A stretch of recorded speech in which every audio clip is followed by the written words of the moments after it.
I'm Dr. Orion Taraban, and this is Psych Hacks, Better Living Through Psychology. And the topic of today's short talk is sex is about power.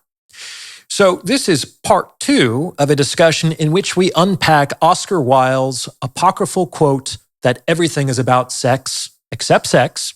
Sex is about power. In the first episode, Everything is About Sex, I tackled the first claim in the quote and discussed that most productive output is actually sublimated sexual impulse that cannot find a socially acceptable outlet.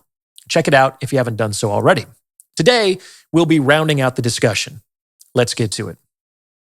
Now, the second part of this quote, that sex is really about power, is also food for thought. Outside of single-armed combat, sexual selection is one of the clearest methods of determining men's relative power rankings. No woman is attracted to weakness. The more powerful the man, not only in terms of physical strength, but in terms of social strength as well, the more he has access to more and more attractive women. So much so that the attractiveness of a particular woman is often used to gauge the social power of the man that she's with. The fact that sex might really be about power explains something that might otherwise be rather disconcerting, namely the transgressive nature of most male pornography. There are some disturbing themes in this technology. But despite the prevalence of such content, we haven't seen a dramatic uptick in the type of behavior that it depicts. This is because pornography serves a kind of wish fulfillment function. And the wish that most men, consciously or not, want fulfilled is power, which makes sense as the average man is and is becoming increasingly powerless. Male pornography depicts transgression in 2 general ways: aggression and violation. Aggressive, even violent depictions of sex are a direct fulfillment of the wish for power. In these fantasies, the men take what they want, and there is nothing the women can do about it.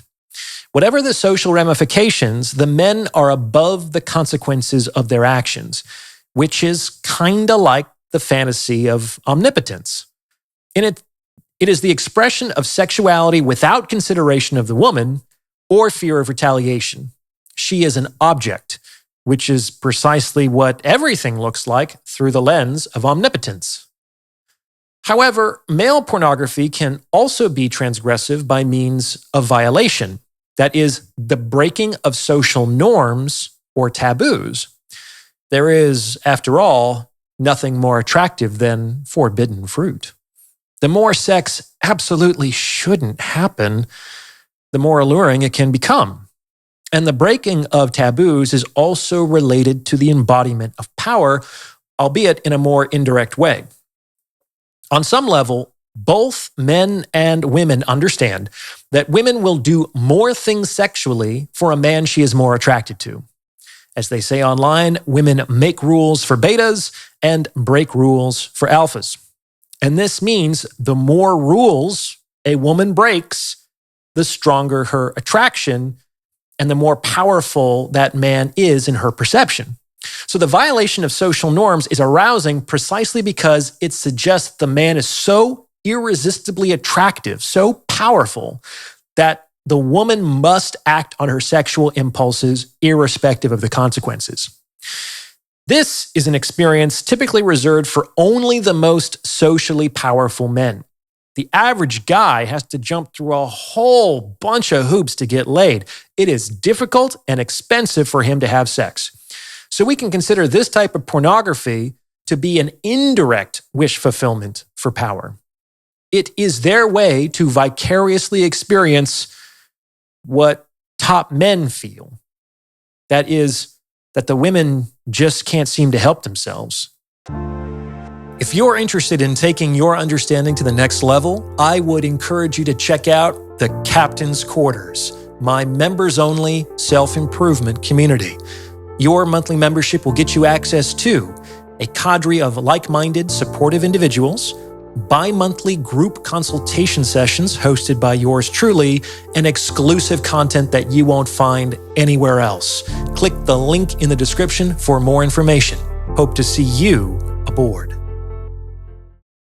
Again, if pornography is a wish-fulfilling fantasy of power, its prevalence would suggest that most men feel powerless.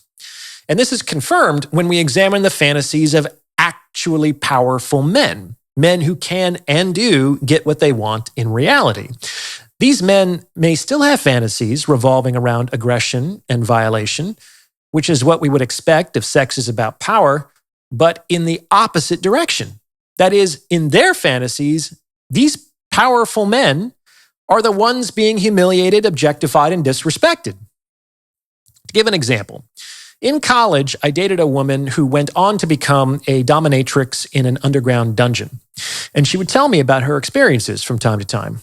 Her clientele was composed of high-earning lawyers and stockbrokers and other professionals who could afford her $1,000 an hour price tag.